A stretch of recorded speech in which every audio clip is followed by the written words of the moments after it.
Olá, meus vestibulandos sofridos! Sejam bem-vindos a mais uma aula do curso, onde nós vamos falar hoje sobre frases e conectivos, que são palavras para enriquecer a nossa redação. Primeiro, quero pedir desculpa para vocês caso a minha voz saia baixinha ou saia muito rouca, porque eu gravei bastante aula já, mas isso não vai influenciar e nem interferir no nosso processo pedagógico, tá? Então, uma coisa que vocês me perguntam bastante, né, com bastante regularidade, é se as palavras bonitas elas pontuam na redação. Se de fato as palavras bonitas elas têm uma pontuação a mais, se a sua redação ela vai ganhar mais pontos porque as palavras são bonitas. E a verdade é que não existe uma competência específica falando sobre a utilização de palavras cultas. O que nós temos é que devemos utilizar palavras que estejam de acordo com a norma da língua portuguesa padrão, mas de uma competência específica falando sobre palavras e expressões bonitas, chiques na redação, nós não temos. Mas se isso vai aumentar ou não a nota é uma coisa mais subjetiva. Eu, particularmente, já tive vários corretores que foram corretores do Enem em anos anteriores e falavam que gostavam bastante quando pegavam uma redação que realmente não tinha palavras tão do cotidiano assim, que eram palavras que você via que eram palavras mais rebuscadas. Mas, é claro, nós vamos relembrar algumas coisas antes de comentar um pouquinho mais sobre isso, tá? Relembrando um pouquinho sobre essas frases e conectivos, que elas estão especificamente tratadas na competência de número 4, que nós tratamos lá na nossa primeira videoaula. A competência de número 4 vai dizer que nós temos que demonstrar conhecimento dos mecanismos linguísticos necessários para a construção da argumentação, ou seja, aquele papo que a gente bateu sobre coesão, sobre interligação dos parágrafos, sobre junção e desencadeamento de ideias, que também vai estar presente na competência 2, mas que preponderantemente vai estar presente na competência 4. E com isso, nós temos, assim, uma faca de dois gumes nesse negócio de usar palavras bonitas ou não. Por que é uma faca de dois gumes, Malu? Porque você não pode utilizar uma linguagem prolixa e também não pode utilizar uma linguagem oral. As duas elas estão erradas. Como eu falei para vocês na primeira aula, não precisa bancar um cosplay de Machado de Assis para conseguir tirar uma nota boa na redação. Não precisa utilizar uma palavra que ninguém nunca viu na vida, que provavelmente nem o corretor vai saber o que é. Mas também não precisa escrever a redação como se fosse falar com seu amigo no WhatsApp, sabe? Nada de gíria, gente, nada de palavrões. A gente já conversou sobre isso. O que a gente precisa na nossa redação é uma linguagem clara e objetiva, que a gente também já conversou, que é uma linguagem que propicia um texto fluido para quem está lendo, que propicia um texto claro, que esteja exposto às suas ideias e que o leitor ele consiga compreender. Lembre-se, a sua redação ela vai ser lida por um corretor, mas se ela fosse lida por qualquer outra pessoa, se a pessoa lesse o tema da redação do Enem e lesse a sua redação, essa pessoa ela conseguiria entender bem direitinho o que você quis dizer, o que você quis expressar? Porque se a resposta for não, tem alguma coisa errada, tá? Então, Malu, como deixar a minha linguagem clara e objetiva? Como é que eu deixo a minha linguagem adequada à redação do Enem?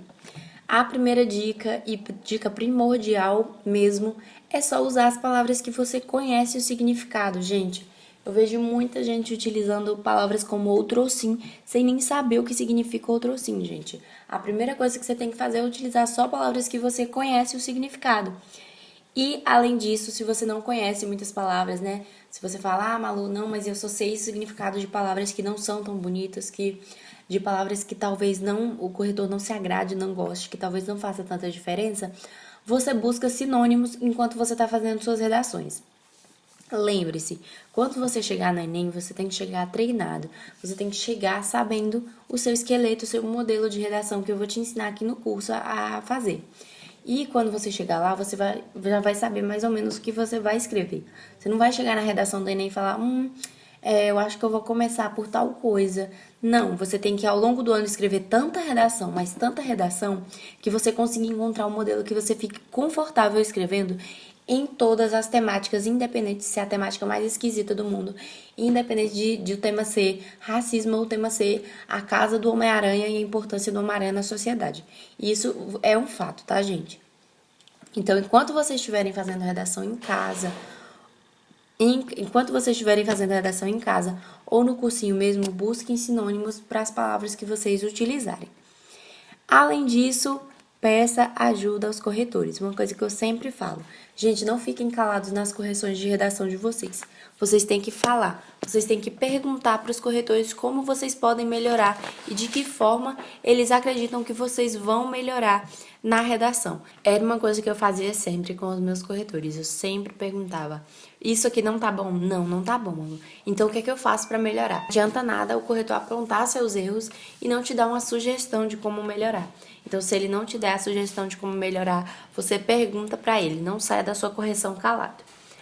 E, além disso, além dessas outras 3 dicas, incorporar palavras novas ao seu vocabulário, que é um dos principais intuitos dessa aula.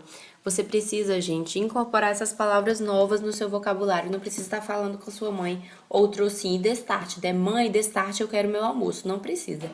Mas, para a redação, é muito importante que você incorpore novas palavras ao seu vocabulário. E para isso eu trouxe algumas palavras para vocês utilizarem na redação de vocês. Olha só. Eu trouxe umas palavras que eu utilizo bastante, que vocês vão ver ao longo dos meus exemplos e das redações que eu vou trazer aqui para vocês no curso e no material de apoio. Então, eu trouxe algumas palavras que elas podem ser utilizadas bastante.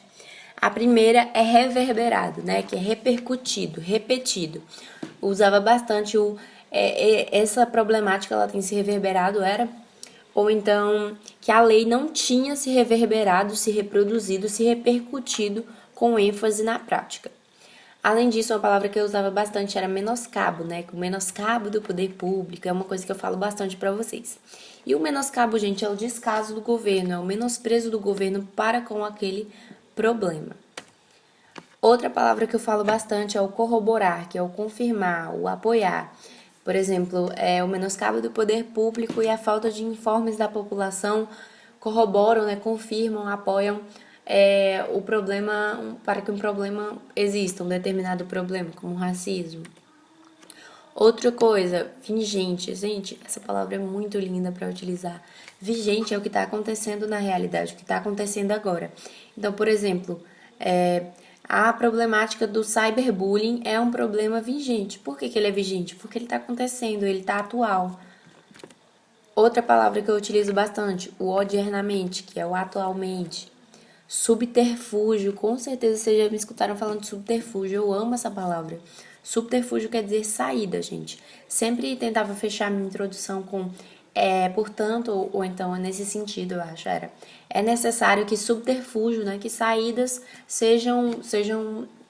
é necessário que subterfúgios sejam encontrados, saídas sejam encontradas para atenuar a problemática. Outra palavra que eu falo bastante é os supracitadas. Os supracitadas é o citadas acima ou já mencionadas, já elencadas.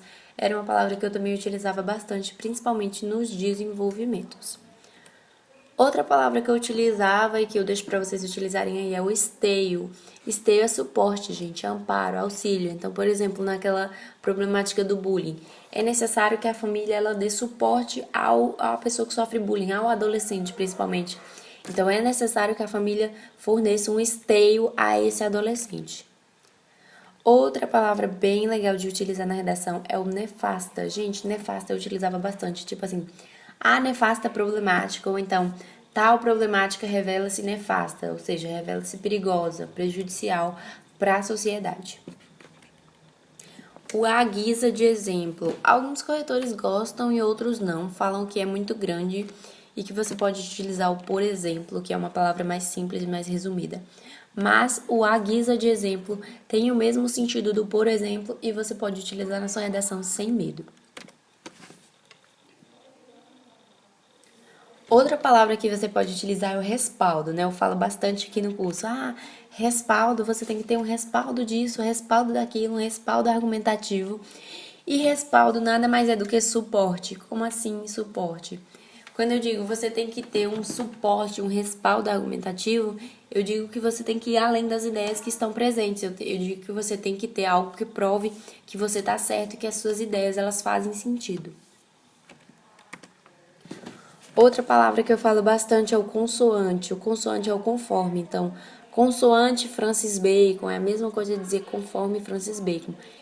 Eu utilizava bastante essa palavra do consoante para realmente me auxiliar na redação, para realmente me diferenciar, porque todo mundo usava o conforme, o segundo fulano, segundo cicrano. Então eu usava o consoante e o conquanto. O consoante e o conquanto foram duas palavras que a minha corretora de redação de 2017, né, a minha professora de redação, ela falava bastante pra mim, foi ela que me deu essas duas palavras. Ela que falou, porque você não troca o embora pelo conquanto? É uma palavra muito mais bonita, uma palavra muito mais utilizável na redação. E por último, a palavra urge, que tem muito na minha redação, que é urgente, é um inadiável necessário. Eu utilizava na conclusão, né? Urge, portanto, ou seja, é inadiável, é necessário, portanto, que se faça isso. E vocês podem utilizar outras palavras. E por que é importante essa utilização de palavras, esses conectivos? Claro, gente, para manter a coesão. Eu já falei um pouquinho sobre coesão aqui no canal. Vai ter uma aula específica só sobre coesão, sobre essa interligação, a importância dessa junção, dessa interligação entre os parágrafos. E além dessas palavras, eu trouxe alguns conectivos que são bem utilizados por mim e, claro, podem ser utilizados por vocês e bem comuns para a redação. Começando pelo no entanto, que quer dizer contudo, entretanto, todavia, porém, que eu acho que com certeza vocês já devem ter visto que é uma conjunção adversativa. Mas além disso, eu utilizava outros conectivos, o com efeito, por exemplo, que é a mesma forma de falar de fato, efetivamente. Era como eu começava o meu desenvolvimento 1, o com efeito. O outro sim, que eu falei que muita gente utiliza porque acha bonito, mas não sabe o significado. O outro sim, ele significa da mesma maneira, gente. O idem, o igualmente. Então, se você coloca com efeito, tal problemática acontece, taranã, taranã. E aí, lá no segundo parágrafo, você coloca outro sim, então você não pode botar nada contrário, porque o outro sim é uma conjunção que ele vai confirmar o que você já tinha dito antes. É uma conjunção que vai falar assim, analogamente ao que você falou antes, isso aqui também acontece. E o não obstante, que também significa ao contrário de ou apesar de. O não obstante, gente, ele é uma conjunção adversativa. Ao contrário do que muita gente pensa, o não obstante não significa uma confirmação, não. O não obstante tem o mesmo valor do no entanto. Então, se você for utilizar o não obstante, você vai querer dizer o contrário da ideia anteriormente dita. Toma cuidado com isso, tá? E por último, o destarte, que ficou aí bem coladinho no slide. Ele vai falar assim, logo por conseguinte. O destarte ele pode ser utilizado também para fechamento de conclusão, né? Destarte urge que tal coisa seja feita. Mas eu utilizava pouco destarte, eu só utilizava mais no desenvolvimento 2. O destarte ele vai ter, assim, o mesmo valor do outro sim, tá? Percebam que alguns conectivos eles têm os mesmos valores, assim, eles se equivalem em significado.